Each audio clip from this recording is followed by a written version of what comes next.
The fourth generation Mercedes A-Class offers an even stronger proposition to buyers in the premium compact hatch segment. If you define luxury in terms of technology, you're going to like it a lot. This fourth generation A-Class builds on the sporty handling legacy of its predecessor. We don't think the direct steering system is quite as feelsome as it was before, but it still enables you to place this car where you'd want through the curves and to really enjoy this Mercedes if you're a keen driver. Body roll is kept well in check and you're favoured with prodigious grip, which is impressively untroubled by mid-corner bumps. Thanks partly to this model's slightly longer, slightly more sophisticated MFA2 platform, ride quality is a match for the premium segment competition, but it could be better. And it would have been had Mercedes not decided to equip all the mainstream variants with low-cost torsion beam rear suspension rather than a more sophisticated multi-link setup. As for engines, well, the popular versions get engines developed by Mercedes in conjunction with its European alliance partner Renault.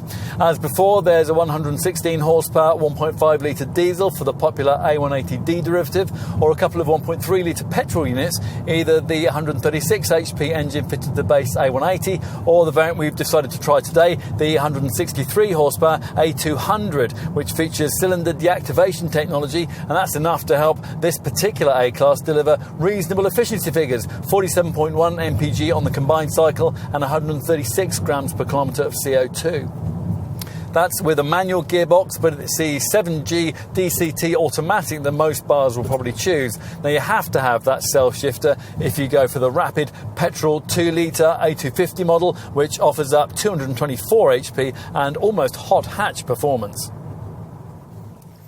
In analysing the styling, let's start in profile so we can see the way that this model's visually extended by its longer wheelbase and by this sharp character line that runs from nose to tail just below the glasshouse. Now, the wing mirrors are now mounted midway along it rather than being integrated into the windscreen pillar, and the bonnet slopes down more heavily than it did with the previous car, and that emphasises what Mercedes hopes is a more dynamic, upright front end. The real story here, though, is what lies within. And sure enough, it'll be like nothing you've ever previously sat in when it comes to a car of this class. The key change being the lack of the kind of cowled instrument binnacle that almost every other car on the market has to have. Instead, two elongated square colour TFT screens are provided, one for the centre dash infotainment system and the other for the dials that you view through the sophisticated three-spoke multifunction steering wheel. Now, these monitors are both 7 inches in size as standard, but they can be upgraded, as they have been here, to 10.25 inches in size if you pay extra. Now, the central one is your main interface for the brand's new MBUX, Mercedes-Benz User Experience Multimedia System, which includes hard disk sat-nav and the brand's latest, but sometimes rather frustrating, Hey Mercedes voice control system. Aside from connectivity, the trimming is classy, and although material quality isn't class-leading, it's all put together in a way that really raises the bar for interiors in this segment.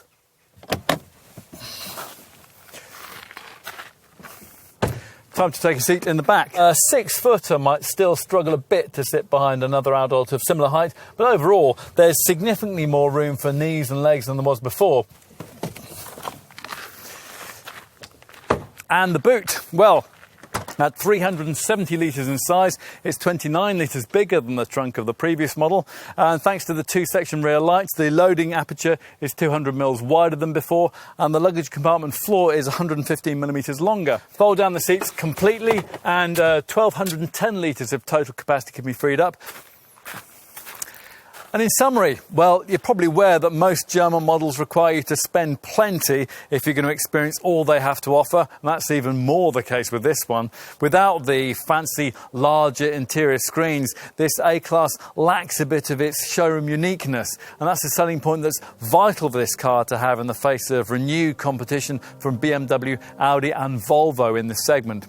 Even so, those who can afford the asking prices will find this hatch sporty, self-assured and possessed of a feel-good factor that really does make you feel special if you spec your chosen variant correctly, which is exactly what owning a car of this kind should be all about.